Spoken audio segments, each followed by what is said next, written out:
नमस्कार दोस्तों, मैं सत्येंद्र चौरसिया आपके अपने यूट्यूब चैनल पथ स्टडी में बहुत बहुत स्वागत करता हूं। जैसा कि आप जानते हैं, नमस्कार दोस्तों, मैं सत्येंद्र चौरसिया आपके अपने यूट्यूब चैनल पथ स्टडी में बहुत बहुत स्वागत करता हूं। जैसा कि आप जानते हैं कि आरआरबी एनटीपीसी के फॉर्म भरना चालू हो गए हैं और इसमें जो भी कैंडिडेटों ने फॉर्म भरे हैं, फिल किए हैं और तैयारी करना चाहते हैं, मैं उनके लिए एक पेपर सेट जो मैं तैयार कर रहा हूं, जो प्रीवियस ईयर के पेपर हैं, मैं उनको लगवाऊंगा। तो अगर मेरे साथ तैयारी करना हो, जो मैं सभी स्टूडेंटों को करा रहा हूं, तो आप ये जो भी मेरे वीडियो इनको पूरे अंत तक देखें और इस प्रकार से ही क्वेश्चन आएंगे वहाँ से, तो आप ये एक तरीका कर सकते हैं और अपना सिलेक्शन पा सकते हैं। तो चलिए प्रश्न शुरुआत करते हैं। इसमें पहला प्रश्न है, निम्नलिखित में से कौन सी संख्या 4 और 8 दोनों से विभाज्य है। ठीक है, अब 4 का विभाज्यता का नियम क्या होता है? 4 का विभाज्यता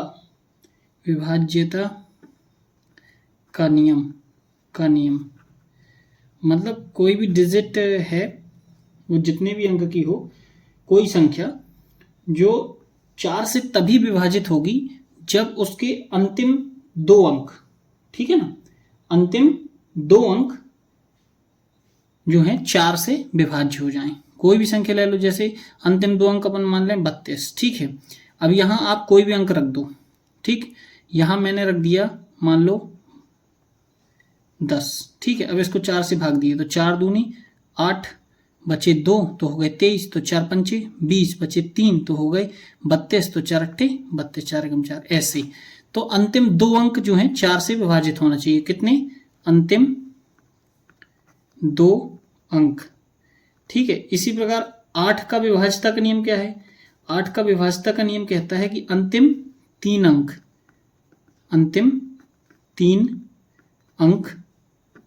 जो है, अंतिम 3 अंक 8 से विभाज्य हों, अंतिम 3 अंक 8 से विभाज्य हों, तो वो संख्या भी 8 से विभाज्य होगी।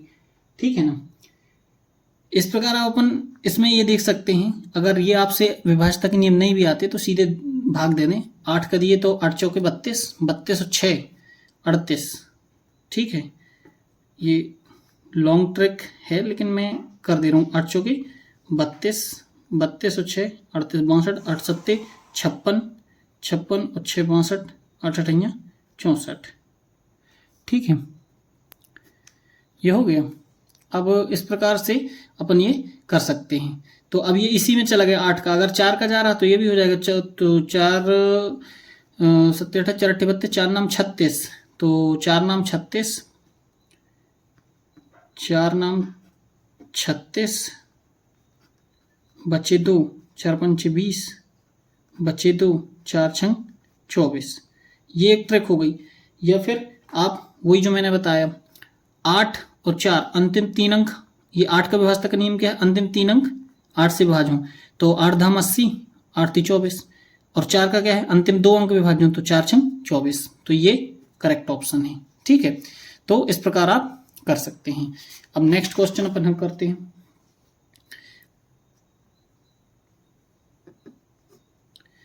Sine square 22 plus sine square 68। ठीक है, और cos square 33 plus cos square 57 degree है ये। ठीक है, डिग्री, ये इनका अनुपात ज्ञात कीजिए। अनुपात मतलब बटे में कर दो, तो मैं डायरेक्ट कर दे रहा हूं sine square 22 plus sine square 68 degree, ठीक है, upon cos square 33 plus cos square 57। अब एक फॉर्मूला होता है ट्रिग्नोमेट्री में, जब मैं ट्रिग्नोमेट्री पढ़ाऊंगा तो आपको बताऊंगा कि साइन स्क्वायर 90 माइनस थीटा जब 90 होता है तो साइन का कॉस, कॉस का साइन होता है, ठीक है, और ये थीटा की वैल्यू हो जाती है, तो कॉस थीटा होता है। साइन स्क्वायर 90 माइनस थीटा मतलब कॉस थीटा, और कॉस स्क्वायर 90 माइनस थीटा मतलब साइन थीटा, ठीक है। अब इसमें ये फॉर्मूला अप्लाई करेंगे तो अपन को साइन स्क्वायर 22 को क्या लिख सकते हैं, साइन स्क्वायर 90 माइनस 68 डिग्री, ठीक है, प्लस साइन ये जैसा का तैसा रहेगा साइन स्क्वायर 68, ठीक। बटे में क्या रहेगा, बटे में रहेगा कॉस स्क्वायर। अब इसको जब चेंज करेंगे तो 90 माइनस क्या आ जाएगा, 90 माइनस 57, ठीक है, यहाँ से अनुमान लगा लेना वही आएगा इस साइड, ठीक है, प्लस कॉस स्क्वायर 57, ठीक है। अब नेक्स्ट स्टेप में आते हैं अपन, तो नेक्स्ट स्टेप में आएंगे तो क्या हो जाएगा, साइन 90 माइनस थीटा, यही फॉर्मूला होगा, तो क्या हो जाएगा कॉस थीटा, थीटा की जगह क्या आ जाएगा, ये थीटा है, यहाँ थीटा की जगह 68 है, तो हो जाएगा कॉस स्क्वायर 68, ठीक है, plus sine square 68 upon cos 90 minus theta मतलब साइन थीटा, तो sine square 57 plus cos square 57। अब एक और फॉर्मूला यहाँ अप्लाई हो रहा, क्या हो रहा है, sine square theta plus cos square theta is equal to 1, ठीक है। तो ये हो जाएगा साइन स्क्वायर थीटा, ये हो जाएगा कॉस स्क्वायर थीटा, यहाँ भी साइन स्क्वायर थीटा, यहाँ कॉस स्क्वायर थीटा, तो ये दोनों की वैल्यू हो जाएंगी 1/1, ठीक है। तो अनुपात हो जाएगा 1:1, ठीक है, ये हो जाएगा आंसर। सी ऑप्शन यहाँ पर करेक्ट है, ये सी, ठीक। अब नेक्स्ट क्वेश्चन करते हैं, तो अपन इस क्वेश्चन को हल करते हैं, ठीक है। ये क्वेश्चन है, ठीक है, इसमें क्या है, a माइनस बी माइनस सी का होल स्क्वायर का सूत्र है, ये है a माइनस बी माइनस सी, ठीक। तो अपन कैसे करेंगे, इसका फॉर्मूला होता है a square plus B square plus C square minus 2ab plus 2bc और माइनस 2ca, ठीक है। तो यहाँ पे अपन रख देंगे तो 3a minus 4b minus 2c, ठीक, इसका स्क्वायर, a का स्क्वायर मतलब 3 3 का 9, 9 का स्क्वायर, ठीक है। b का स्क्वायर मतलब प्लस हो जाएगा 4 चौके 16, b का स्क्वायर, ठीक है। इसी प्रकार आगे करते जाइए, मैं डायरेक्ट रख नहीं रहा हूँ, डायरेक्ट कर रहा हूँ, ठीक है। c का कितना है, 2 2 2 दूनी 4 4 सी का स्क्वायर, ठीक है। अब ये आ जाएगा -2, ए का मान कितना है 3, ठीक, ए का मान 3a और बी का मान 4b, ठीक। तो ये क्या हो जाएगा 3a इंटू 4b, ठीक है। तो 4b काय में है माइनस में, तो उससे दिक्कत नहीं, 4b, ठीक है।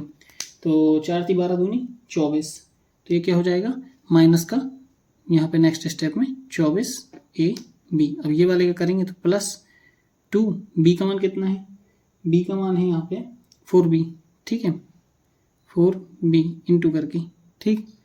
और एक मिनट है, और यहाँ पे कैसे इंटू में आएगा 4b, c का मान कितना है, c का मान है 2, ठीक है, 2c, तो 2c हो जाएगा, ठीक है। चिन्ह से लेना है क्योंकि ये फॉर्मूला ही है वैसे ही, ठीक है। तो यहाँ पे कितना हो जाएगा +4 दूनी 8 दूनी 16, 16bc।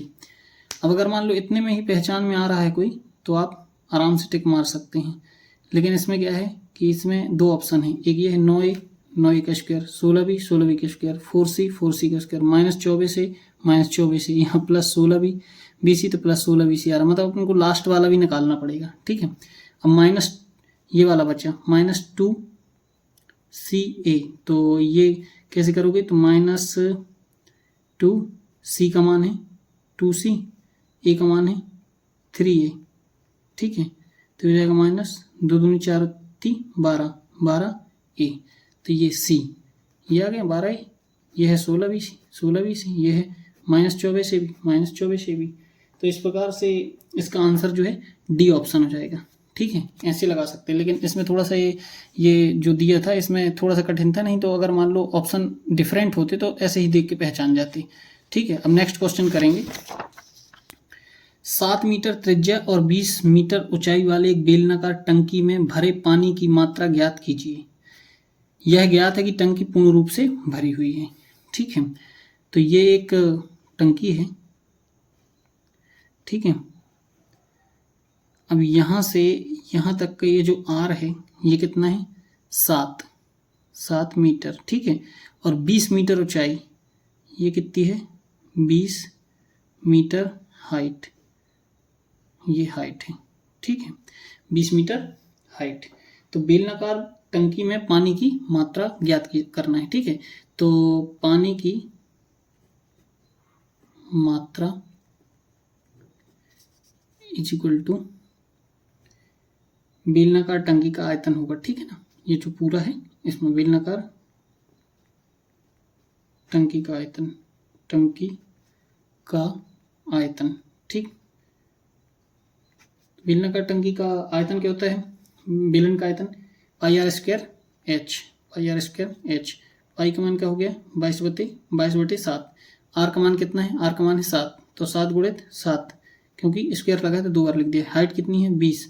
अब यहाँ पे कॉमन सेंस थोड़ा सा लगाना है, 1 7 से तो 60 कट गया। ठीक है ना, अब यहाँ पे 22 का पहले इसमें कर लो तो 440 आ जाएगा, 22 दूनी 40, तो 440 और गुणित 7। अब बटे कर दो, 7 चौके 28, 28 के 28 गुण दो, 7 चौके 28 2 30, तो ये हो जाएगा 30/80। ठीक है, अब ये आयतन है तो ये काय में होगा, मीटर क्यूब में। इस प्रकार ये इसका आंसर हो गया। ठीक है, ऐसे करना है। नेक्स्ट करते हैं ओपन क्वेश्चन। ठीक है, तो देखो ये क्वेश्चन है, 5 पुरुष और 6 महिलाएं एक कार्य को 6 दिन में कर सकते हैं, जबकि 3 पुरुष और 5 महिलाएं उसी कार्य को 9 दिन में कर सकते हैं। तो 3 पुरुष और 2 महिलाएं उसी कार्य को कितने दिन में कर सकते हैं, ये बताना है। ठीक है, तो इसको कई तरीकों से कर सकते हैं इस क्वेश्चन को, तो मैं एक सरल तरीका बता रहा हूं आपको। ठीक, 5 पुरुष मतलब मेल, ठीक है ना, प्लस 6 फीमेल किसी कार्य को कितने दिन में कर सकती हैं, 6 दिन में। ये कार्य हो गया। ठीक है, ये बराबर है किसके, जबकि 3 पुरुष तो 3 मेल, ठीक है, प्लस 5 फीमेल, फीमेल लिख रहा हूं। ठीक है, 9 दिन में करते हैं, तो ये दोनों बराबर हैं, जितना कार्य ये करेंगे उतना कार्य ये। तो 5 मेल प्लस 6 फीमेल 6 दिन में जो कार्य करेंगे उतने ही 3 मेल और 5 फीमेल 9 दिन में करेंगे। ठीक है, तो ये दोनों इक्वल हो गया। अब ये इसको सॉल्व कर लो तो 6 पंचे 30 मेल, यहाँ पे क्या होगा, मेल और फीमेल निकालेंगे उनकी तुलना के लिए। ठीक है, 6 चंग 36 फीमेल के बराबर। ठीक है, अब यहाँ आ जाएगा तो 9 3 27 मेल प्लस 9 पना 45 फीमेल। ठीक है, अब 30 मेल इस साइड आ गए तो ये 30 मेल ऐसा और 27 मेल ऐसे कर दिए। ठीक है, ट्रांसफर करके इस साइड पक्षांतर करके, और 45 फीमेल यहाँ लेके माइनस 36 फीमेल। अब 27 गए तो 3 बचा, तो 3 मेल इज इक्वल टू यहाँ पे 36 4 40 और 5 45 मतलब 9 फीमेल। अब ये मेल अपॉन एफ को इस साइड ले आए तो फीमेल इज इक्वल टू 9/3, तो ये आ जाएगा 3 त्रिका 9, मतलब मेल जो है मेल अपॉन फीमेल, फीमेल का जो अनुपात है रेशियो आ गया 3:1। ठीक है, अब क्या करना है, टोटल कार्य देखना है अपन, कुल कार्य कैसे निकालेंगे, कुल कार्य निकालेंगे 5 मेल, ठीक है ना, तो 5 मेल का कितना है, मेल का है 3 प्लस 6 फीमेल, फीमेल का कितना है 1 यूनिट, 1 इकाई कार्य करते हैं। ठीक है, अब ये टोटल मिलके कितने दिन में करते हैं, 6 दिन में। तो ये हो गया कुल कार्य है, चाहे इस साइड से निकाल लो और चाहे इस साइड से निकाल लो, ये इससे। ठीक है, मैंने इसी पे रख के निकाल लिया। तो 5 3 15 और 6 एकम 6, 15 और 6 21। ठीक है, 21 आ गया, गुणित ये 6 तो 6, 21 छक्का 126 यूनिट। कुल कार्य कितना करना है, 126। अब ये 126 जो कार्य है ये पूछ रहा है कि 3 पुरुष और 2 महिलाएं, 3 पुरुष और 2 महिलाएं कितने दिन में करेंगी। तो 126 तो टोटल कार्य है, ठीक है ना, 3 मेल प्लस 2 फीमेल कितने दिन में करेंगे। अब इनकी कार्य करने की जो क्षमता है वो पहले देख लें अपन कि 3 मेल की कितनी है, मेल की 3 है, 3 गुणे 3 प्लस 2 फीमेल की कितनी है, 1 है, तो 126 बटे 3 त्रिक 9 और 2 11, ठीक है ना, तो 126 बटे 11। तो इसको जब हल करोगे तो 126 बटे 11 को क्या लिख सकते हैं अपन, 126 बटे 11, तो 11 एकम 11 बचा 1, तो फिर 11 एकम 11, फिर आ जाएगा बचा शेषफल 5, तो ये इतने दिन लगेंगे, ठीक है, ये आंसर हो गया। ठीक, इस प्रकार से करना है।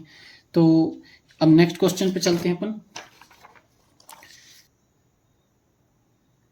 तो अपन क्वेश्चन करते हैं ये वाला, ठीक है, उस क्वेश्चन में कुछ मिस्टेक थी। तो एक गोले का आयतन 36 पाई सेंटीमीटर है, ठीक है ना, तो गोले का व्यास ज्ञात कीजिए, मतलब डी पूछा है व्यास, ठीक है, ये गोला है, ठीक, ये गोला है, इसका व्यास डी पूछा है, तो व्यास बराबर क्या होता है, व्यास बराबर 2r, त्रिज्या का 2 गुना, ठीक है ना, तो गोले का आयतन बराबर होता है 4/3 पाई r क्यूब, ठीक है। अब यहाँ पे क्या दिया है, गोले का आयतन, तो गोले का आयतन कितना दिया है अपन को, 36 पाई, ठीक है ना, सेंटीमीटर क्यूब, और इजिकल टू क्या हो जाएगा 4/3 पाई r क्यूब, यहाँ से r निकाल लेंगे, ठीक, पाई से पाई कैंसिल हो गया, 4 एकम 4, 4 नाम 36, ठीक है ना, तो यहाँ 9 इजिकल टू 1/3 r क्यूब, तो ये 9 गुणे 3 हो जाएगा इजिकल टू r क्यूब, तो r क्यूब बराबर 27 आ जाएगा, तो r बराबर 3 3 3, r क्यूब ऐसे लिख सकते हैं, तो r बराबर कितना हो जाएगा, r बराबर 3 हो जाएगा।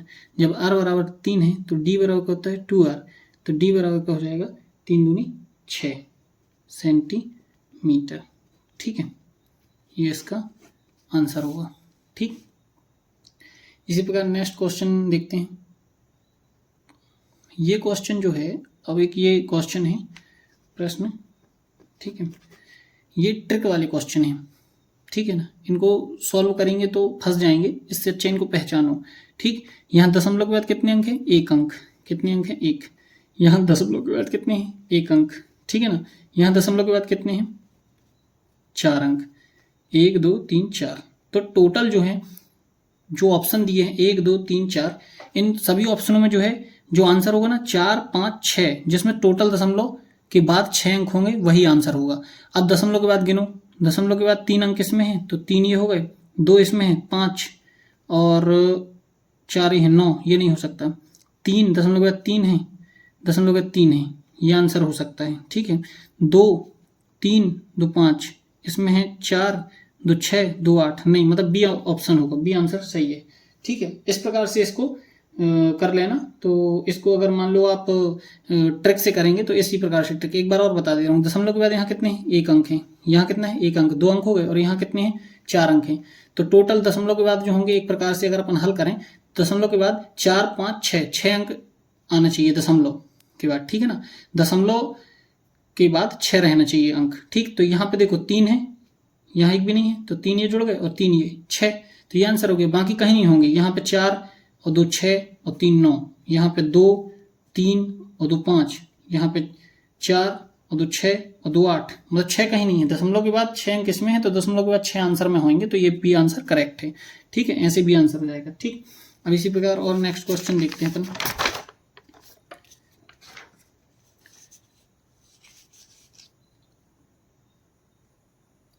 तो अपन जो ये क्वेश्चन है, ये क्वेश्चन करते हैं। दिए गए आंकड़ों की माध्यिका ज्ञात कीजिए। ठीक है ना, दिए गए आंकड़े हैं, यहाँ क्या है 11 16 33 15 51 18 71 75 22 और 17। ये क्वेश्चन मोस्ट IMP है, इसको ध्यान रखना। ये जैसे अब इतने में मेरे को समथिंग 30 सेकेंड लग गए, ये आपको नहीं करना। अगर माध्यिका निकालने बोला है तो सबसे पहले आंकड़ों को गिन लो, तो आंकड़े जो हैं प्रेक्षणों बोलते हैं इनको, प्रेक्षणों की संख्या n इजिकल टू कितने हो गए, 1 2 3 4 5 6 7 8 9 10, n इजिकल टू 10 है, ठीक है ना। अब ये देख लेना है कंप्यूटर में ही, और लिखना ये नहीं है, सीधे क्या लिखना है, इनको जो है आरोही क्रम में जमा दो, वहीं से डिस्प्ले से देख के और सीधे यहाँ पे आरोही क्रम में जमा दो। तो पहला क्या आएगा, आरोही मतलब पहले छोटा, तो सबसे छोटा क्या है 11, फिर उसके बाद क्या है 15, फिर उसके बाद क्या है 16, ठीक है ना, फिर उसके बाद क्या है 17, फिर उसके बाद क्या है 18, 18 के बाद क्या है 22, फिर 22 के बाद क्या है 22 के बाद ये 33, ठीक है, ये 33, ठीक है, और 33 के बाद क्या है 33 के बाद है 51, 51 के बाद है 71 और 71 के बाद है 75, ठीक, ये हो गए। अब अपन को ये देखना है कि टोटल तो 10 हैं, ठीक है ना। अब इसमें माध्यिका अगर 11 होते तो 5 साइड छोड़ देते, 5 साइड बीच का हो जाता, लेकिन इसमें क्या है सब अलग अलग, कोई कंटिन्यू तो है नहीं अंक। तो माध्यिका जो है, माध्यिका होगी इसकी एक, माध्यिका का मैं बता दे रहा हूँ आपको कि अगर मान लो कितने हैं 10 पद हैं, तो 5वां और 6वां दोनों को जोड़ दो, तो 1 2 3 4 5, 5वां ये और 6वां ये, तो 18 प्लस 22 अपॉन 2, ये हो गया माध्यिका। तो 18 22 18 40, 40 बटे 2, ये हो गया आंसर 20, तो 20 इसका आंसर हो जाएगा, ठीक है ना। इस प्रकार से माध्यिका निकालेंगे। और बाकी अगर मान लो आपको माध्यिका का सूत्र देखना है, तो माध्यिका इज इक्वल टू होता है n/2वां पद, n मतलब होता है टोटल जो प्रेक्षणों की संख्या है, n/2वां पद और n/2 + 1वां पद,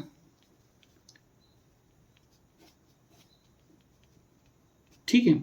ये इसको हल करोगे आंसर आ जाएगा। तो इसी को मैंने ये कर दिया है, n/2 मतलब टोटल 10 है, तो 10/2 मतलब 5वां पद, ठीक है। और इस प्रकार n/2 + 1वां पद, तो n/2 + 1वां कौन हुआ 5, 5/2 10, 10/2 मतलब 5, 5 और 1 6, 6वां पद 22 और टोटल का बटे 2, तो ये हो गई माध्यिका, ठीक है।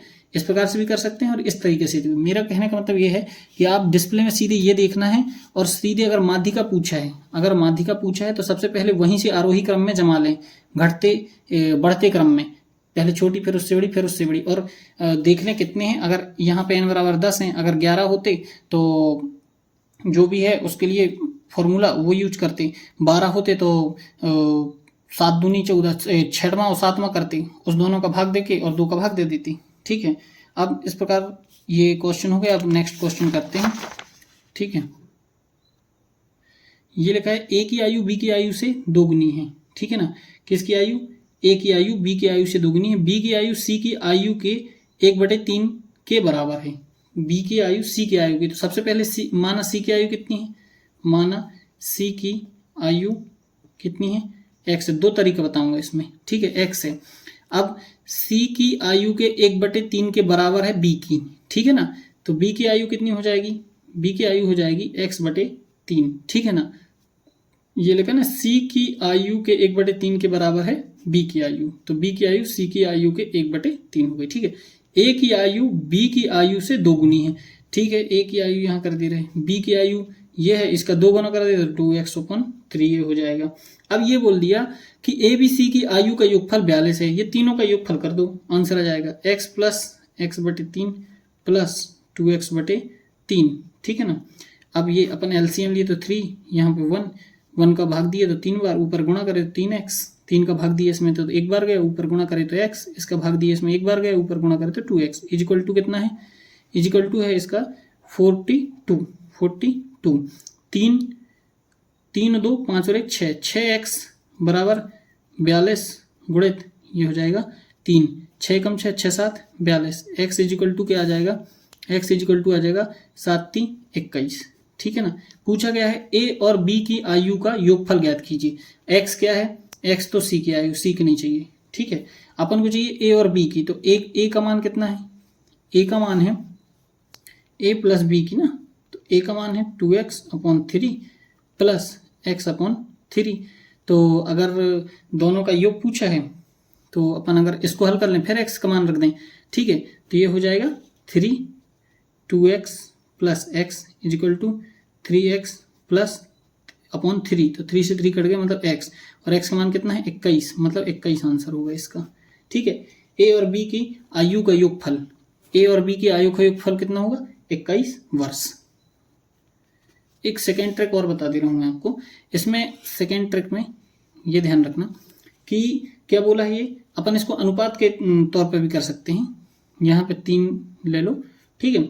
अब ये बोला है ए की आयु बी की आयु से दोगुनी है। किसकी आयु? ए की आयु बी की आयु से, ए की आयु बी की आयु से दोगुनी कर दी है, ठीक है ना। बी की आयु सी की आयु से, बी की जो आयु है सी की आयु से 1/3 है।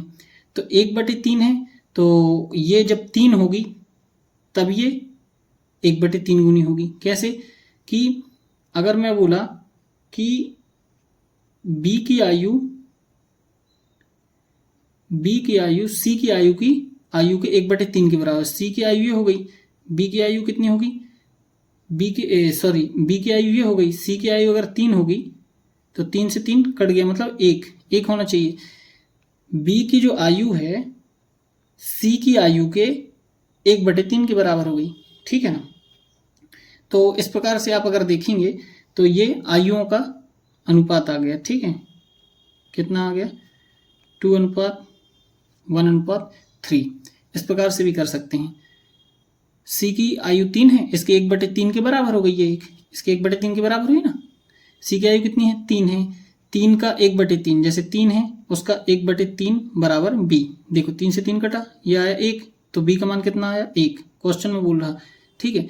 अब टोटल देखो कि प्रश्न में दिया है तीनों का योग, मान लो इसको एक ये इकाई है यूनिट, तो ये 3 2 5 और 1 6 इकाई बराबर कितना आ गया? 42। ये दिया ना 42। ए बी सी तीनों की आयुओं का योग कितना है? 42 वर्ष है। तो एक इकाई बराबर कितना आ जाएगा? एक इकाई बराबर 6 7 42। अब यहां से आप तीनों की आयु निकाल सकते हैं। जब एक इकाई बराबर 7 है तो ये ए का पूछा है तो ए का हो जाएगा 14, बी का पूछा है तो बी का हो जाएगा 7, सी का हो जाएगा 7 × 21। तीनों को जोड़ दोगे तो 42, ठीक है। ये कहाँ से आया 14? ये 7 है, इसका एक इकाई बराबर 7 है तो 2 इकाई बराबर 14, एक इकाई बराबर 7 है तो बी का हो गया 1 इकाई बराबर 7, सी का 3 इकाई है, ठीक है। तो 1 इकाई बराबर 7 तो सी की हो गई 21 वर्ष। तो ये सब वर्ष में है, ठीक है, वर्ष में, ठीक। इस प्रकार ये हल करेंगे, ठीक। देखो इस टाइप से क्वेश्चन आएगा, रीना अपने घर से निकलकर 3 किलोमीटर प्रति घंटे की चाल से चलती है, ठीक है। वो कहीं जा रही है तो 3 किलोमीटर प्रति घंटे की चाल से चलती है, तो वह एक जन्मदिन पार्टी में 20 मिनट की देरी से पहुंचती है, मतलब 20 मिनट देरी से पहुंची। यदि वह अपनी चाल बढ़ाकर 4 किलोमीटर करती है, 3 किलोमीटर से 4 किलोमीटर करती है, तो वह 30 मिनट पहले पहुंच जाती है, ठीक है।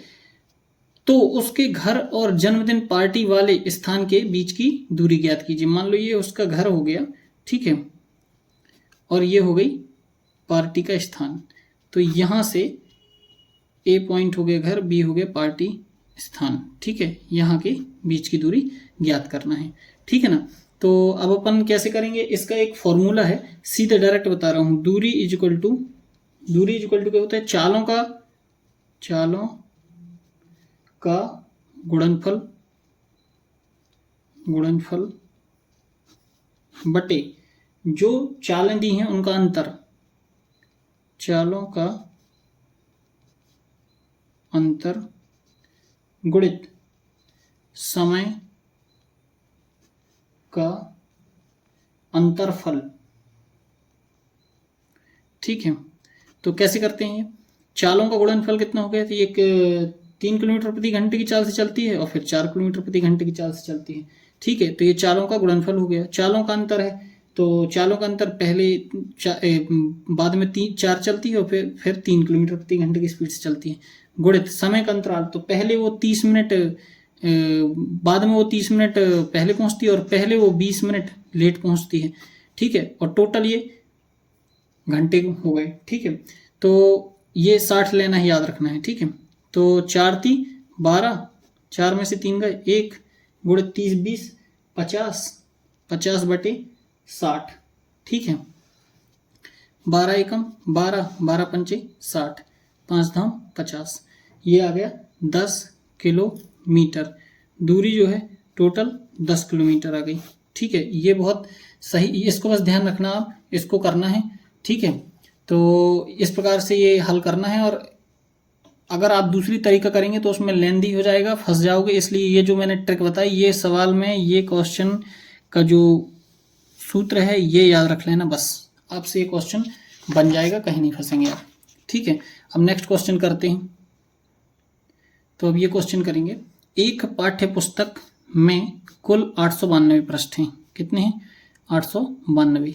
तो इसमें इसे दो भागों में बांटा गया। एक पुस्तक है, उसको दो भागों में अलग अलग कर दिए गए। पुस्तक के दूसरे भाग में पहले भाग की तुलना में 52 पृष्ठ कम हैं। पुस्तक के दूसरे भाग में कुल कितने पृष्ठ हैं, ये बताना है। एक पाठ्य पुस्तक में कुल 892 पृष्ठ हैं, ठीक है ना। कुल कितने पृष्ठ हैं? कुल 892 पृष्ठ हैं। किसमें? पुस्तक में, ठीक है ना। पाठ्य पुस्तक है कोई, इसमें 892 पृष्ठ हैं। तो अपन सॉल्व करेंगे। तो ये क्या पूछा है? पुस्तक के दूसरे भाग में कुल कितने पृष्ठ हैं। तो माना दूसरे भाग में कितने पृष्ठ हैं? माना दूसरे भाग में कुल पृष्ठों की संख्या इजिकल टू x है, ठीक है, x है, ठीक। तो जब दूसरे भाग में x है, तो पहले भाग